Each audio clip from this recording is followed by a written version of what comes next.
Good morning, good afternoon, and good evening ka-internationals. Narito po tayo sa napakagandang Last Exit Dubai, Mad Max, AUH Bound. Welcome po sa Usapang Biyahero, Tambucho Podcast. Ito po ang iyong lingkod, Chris Calumbiran. Isang napaka-siksik at liglig na episode ngayong araw na to, no? Andito tayo, napakaginaw. At kasama natin ang ating vice presidente ng ating Dubai chapter. Napakatagal na naming magkatropa nito, no? At may mga connections kami na nung ko lang nalaman na sumali siya. Gusto ko ipakilala, vice presidente ng Dubai chapter, Mr. Josh. Yun. Mapapagalitan tayo. Mapapagalitan tayo ng President. Kamusta, Pards? Ayos lang. Ito, ang ginaw. Ang ginaw. Ang hirap talaga bumiyahe pagka malamig. Shoutout lang sa mga tropa sa likod, oh. Hello! Kaway. Ayun. So, umpisahan na natin yung ating Sige. episode ngayon. Pards, kamusta na? Ayos lang. Weekend na naman. Happy kasi makapag-ride na naman tayo. So, alam mo namang ito, stress reliever natin. Di ba usually, Sunday ang availability mo. Ngayon, blessed tayo at Available ako Saturday. Kasi, nalipat na ako ng site. So ngayon, yung site namin, ang off niya na is, so Saturday na ako makapag-ride niyan. Ayos. Pero Sunday may pasok din. May pasok. Ayun. One day off lang eh. One day off. Ganun talaga. Kaya kailangan kapag off, kailangan mag-ride talaga. Importante yung ride. Siyempre. Kahit once a week. Oo naman. Di ba? Well, kung di yun na itatanong, no? Ito, ang guest ngayon ay isang inhinyero. Napaka maginuot, kagilagilalas na... Ilang taon ka na sa UAE, pare? 17. 17? 17 years. Parang kahapon lang. Ang bilis-bilis ng panahon, ano? Well, umpisa na natin, pare ko. Sige, tara. So, paano tayo nagkakilala? Kasi friends tayo sa Facebook eh. Hindi ko alam kung paano tayo nagkakilala. Pero ang pagkakaalam ko, konektado to sa photography. Yes, tama yun. Hindi ko lang maalala kung anong year, pero kasi naging interested din ako sa photography dati. Magaling na maniniyot to, pare.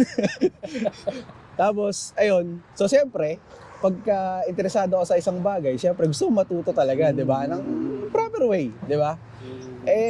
So, naghahanap ako ng mga training, seminars, nagre-research sa online, kung sino yung mga magagaling na photographer. So, nahanap kita. Kung hindi nyo po na itatanong, si Chris isang well-known at magaling na photographer dito sa UAE. Yun. Kaya nakahanap ako ng isang seminar na training, tapos si Chris nga yung instructor doon. So, yun, doon ko siya na-meet. Inad ko siya sa Facebook. Ikaw ba o si Lerma yung umatid? Ako yung unang nag-photography sa amin. Okay. Oo. Saan yun? Sa Emirates? Yes. Yung sa Emirates, no? Oo, doon tama sa Emirates nga. Okay. So mga ano yun? 2009, 2010, mga ganun yun. Tagal na pala. Oo, pare. 10 years. 14 years.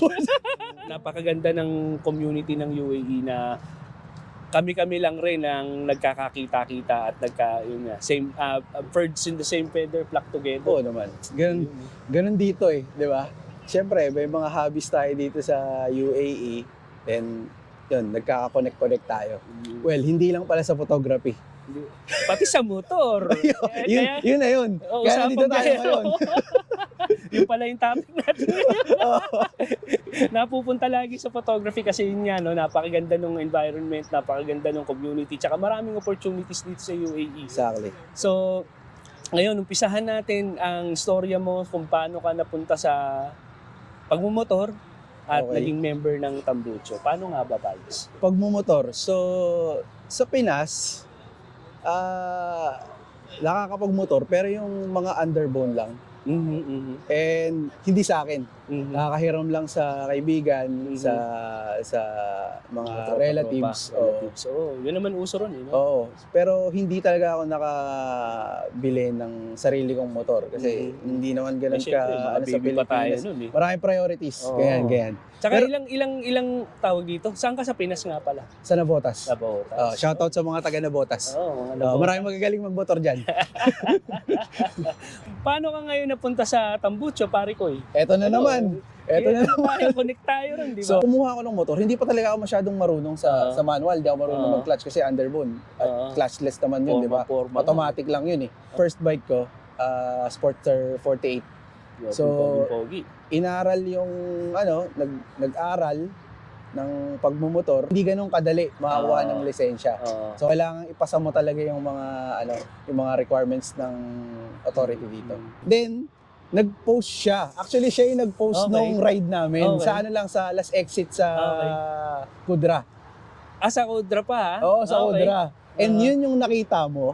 Na pinapanood ko yung mga content niyo, pare. Since friends naman tayo sa Facebook, may message mo ko.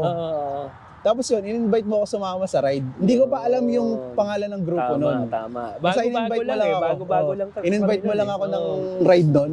Tapos yun, na-meet ko na nga si Kuya Dennis, ikaw, tapos sila Mitch. Shoutout kay Mitch, kay Express Ed. After nun yun. Astig. Tatlo Dalawa na. ba? Tatlo? Tatlo na actually. Ano nga yung pangalawa? R90. Ayaw nga pala. Voltes 5 tayo. Voltes 5 nga pala tayo. Teka lang, ang lamig. Oo nga pala, ka-member nga pala siya ng Voltes 5. Oo, tama. Later. Let's vote in! Yung Ayun dalawa yan. ka Voltes 5 ano sa likod. Hindi mo ba namimiss yung R90 mo? Actually, kahapon nga lang naiisip ko yun eh. Oo nga. Ang dami nga available sa Dubisil.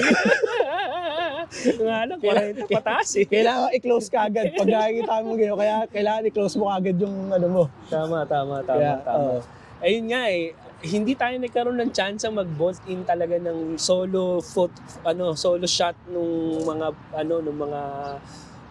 R90 nung araw na yun, Ako din nangihinayang ako sa R90 ko sa totoo lang. Pero it comes to show na kapag ka once you drop, you buy. Hindi. Nagpipilbing kami rito. Kanina pa siya, ang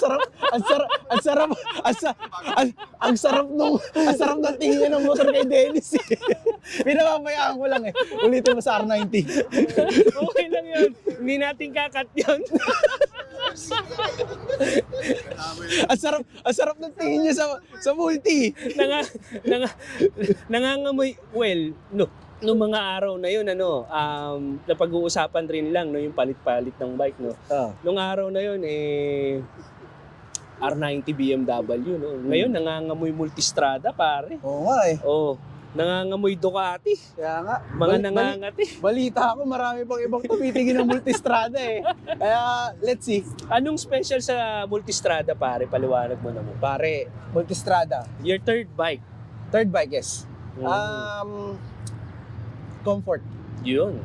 Long ride natin, alam mo naman Tambucho, mahilig sa long Sarap, ride. pare ko. Kahit nakauwi ka na sa bahay, malayo yung ride natin, hindi ganun kapagod. Oo. Tsaka parang parang may langis kapag ka nagko-cross sa parang ang tawag doon, you're riding like butter sa Jabel Jais, di ba?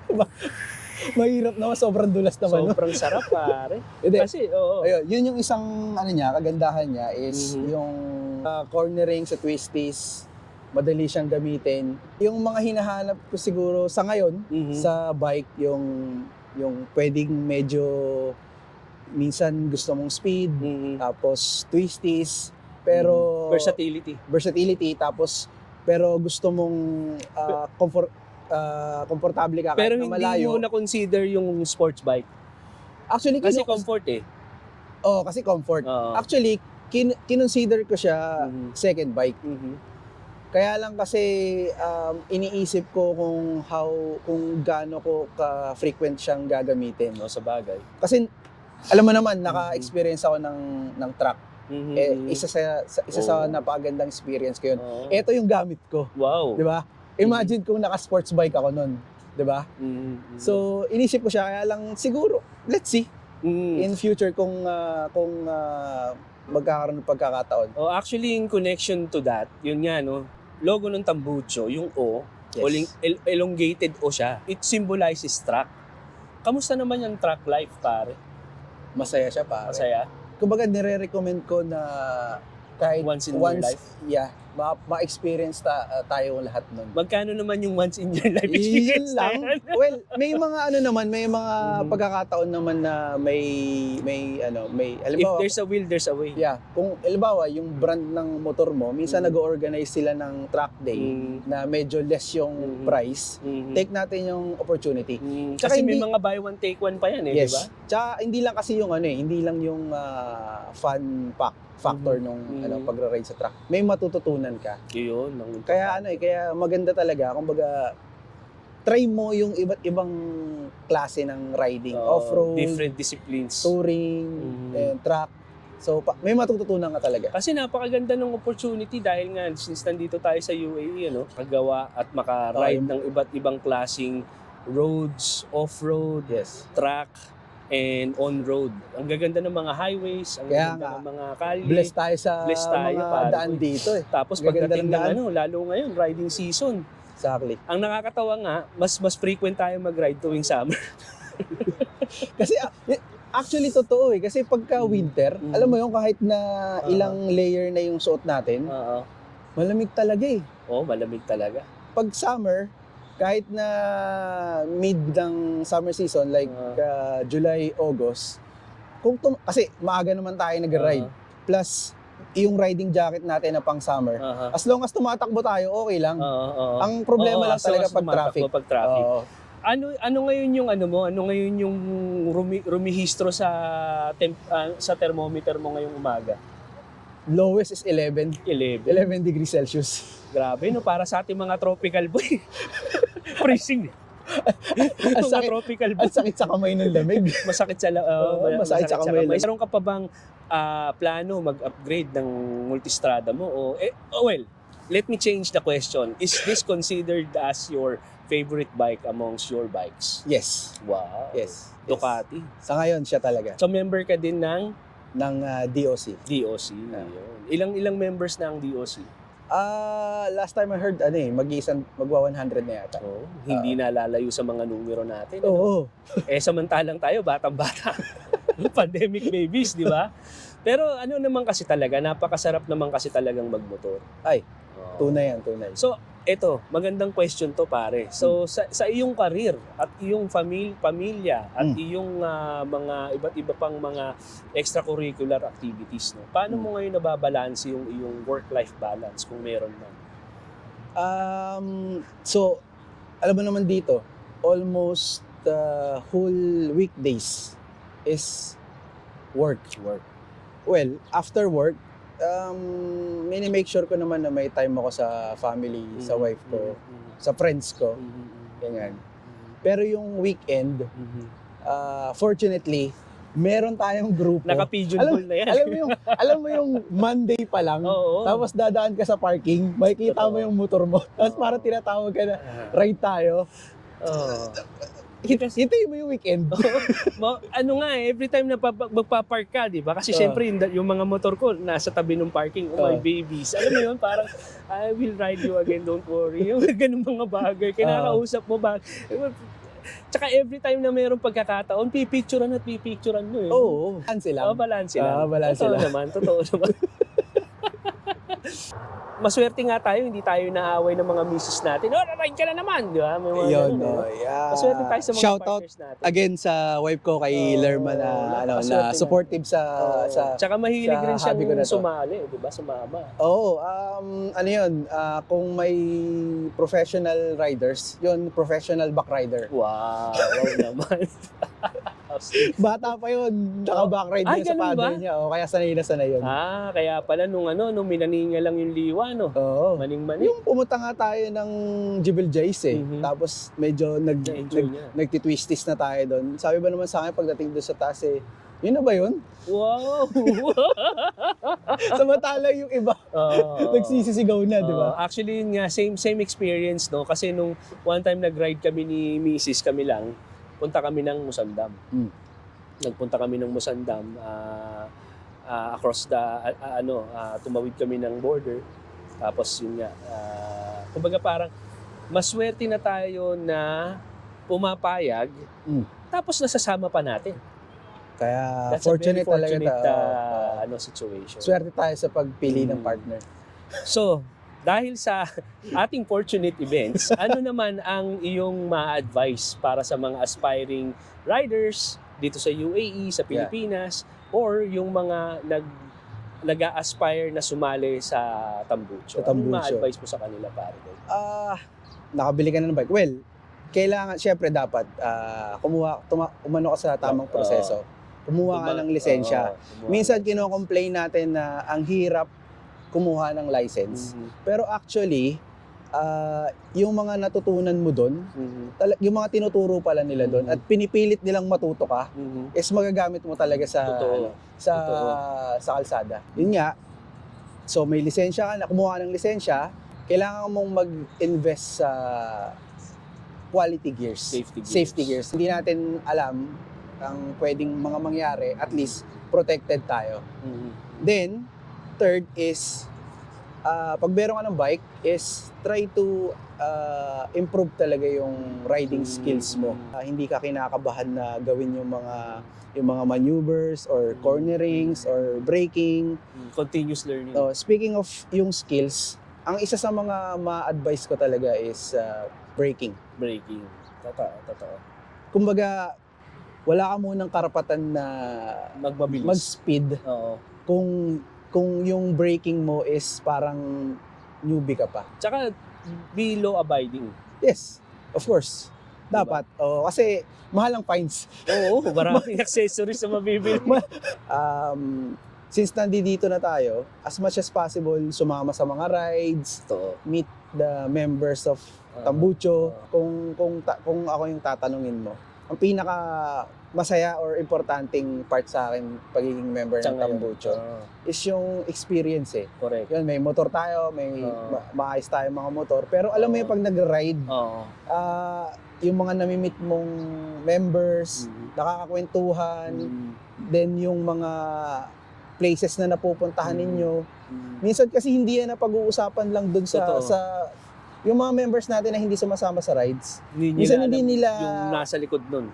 Yung mga nangyayari exactly sa rides eh. Merong mga nangyayari na hindi natin nababanggit doon, pero actually masaya siya.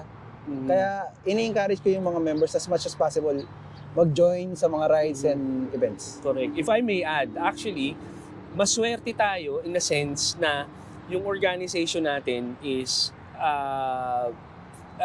binubuo ng hindi basta-bastang liderato. Dito kasi talagang pinag-iisipan ng mga liderato ultimo kung saan i-stop, saan magsi-CR, saan kakain, di ba? Kaya take the opportunity nga na seryosohin yung membership nyo, di ba? Yes. Gusto ko lang idagdag. Natuwa ako nung binanggit ni Press nung last 5th anniversary celebration natin. Yung successful ang Tambucho last year and previous years na palakihin yung grupo. By the numbers. By the numbers. Now, nabanggit niya na medyo magpo-focus tayo sa quality ng members. Quality para sa akin, maganda yun. Totoo. Naiintindihan natin na may mga kanya-kanyang mga responsibilities sa family. Pero as much as possible, try natin hanggat available tayo or possible. Take the opportunity. Yes, tama. Yun, let's cut this short, pare. Sweet and short. Short and sweet. Actually, with regards with the plans, no? Itong ride na to, itong taping na to, meron pa tayong isang activity na gagawin na regularly nating ginagawa, which is breakfast ride. So any last words, any shout out kung kanino man? Shout out siguro members ng Tambucho. Family mo sa Pinas. family ko sa Pinas. Manonood sila nito, pare ko. Oo, dapat. Well, sa wife ko na natutulog pa ngayon. Shout out. Siyempre, gising na yan pag nanonood na yan.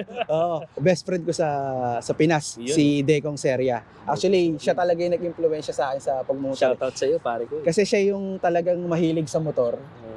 Nakakahiram ako sa kanya ng motor dati. Maraming salamat sa pag-share nyo kay Josh. Kaya nga, sa pag-encourage sa akin sa pagmumotor.